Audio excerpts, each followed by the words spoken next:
Selamat pagi anak-anak, selamat bertemu kembali. Bagaimana kabarmu? Sehat bukan? Pagi ini kita akan melanjutkan pembelajaran tentang bagaimanakah menentukan gagasan pokok atau yang disebut juga dengan ide pokok.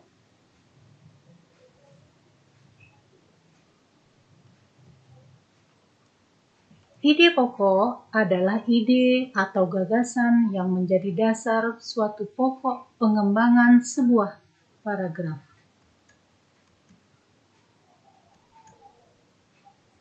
Sedangkan fungsi ide pokok adalah menjadi dasar pengembangan paragraf.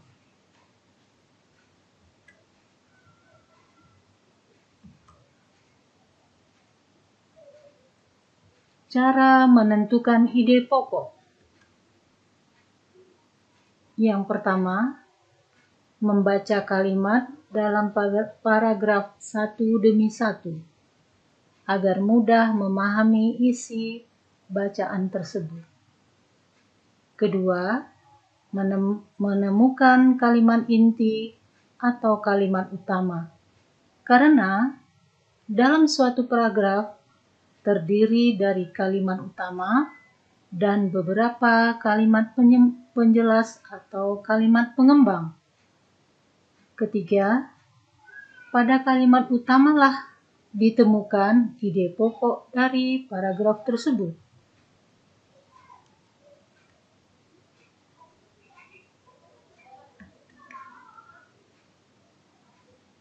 Kalimat utama bisa terdapat di awal paragraf, di akhir paragraf,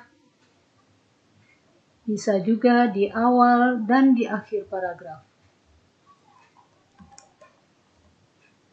Gagasan pokok atau ide pokok selalu dituangkan ke dalam kalimat utama atau kalimat pokok. Ada bermacam-macam paragraf. Paragraf yang kalimat utamanya berada di awal paragraf disebut paragraf deduktif. Sedangkan paragraf yang kalimat utamanya berada di akhir paragraf disebut paragraf induktif. Sedangkan paragraf yang kalimat utamanya berada di awal dan di akhir paragraf disebut dengan paragraf campuran.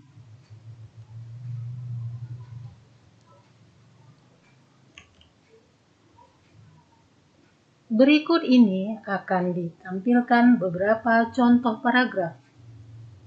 Untuk lebih jelasnya, perhatikan contoh paragraf berikut. Paragraf pertama.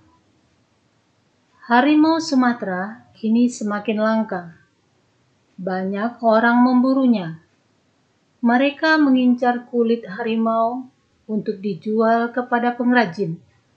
Apalagi kini habitat hewan tersebut semakin lama semakin menyempit karena penebangan hutan dan pertambangan. Gagasan pokok pada paragraf tersebut berada di awal paragraf, yaitu harimau Sumatera kini semakin langka. Paragraf disebut yang gagasan pokoknya terdapat di awal paragraf disebut paragraf deduktif.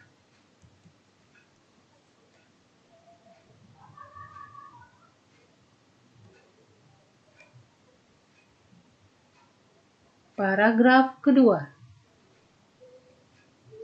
Duri bunga ini bisa melukai pemetik yang tidak hati-hati. Bunga ini disukai banyak orang karena bentuknya yang indah. Bunga ini sering dijumpai berwarna merah dan putih.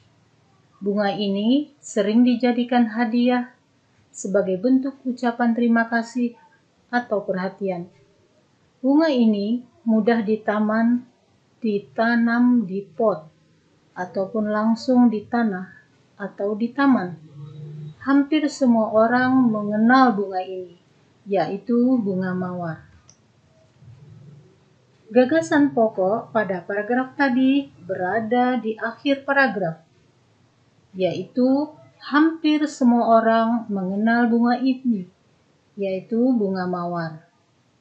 Paragraf yang gagasan pokoknya terdapat di akhir paragraf disebut paragraf induktif.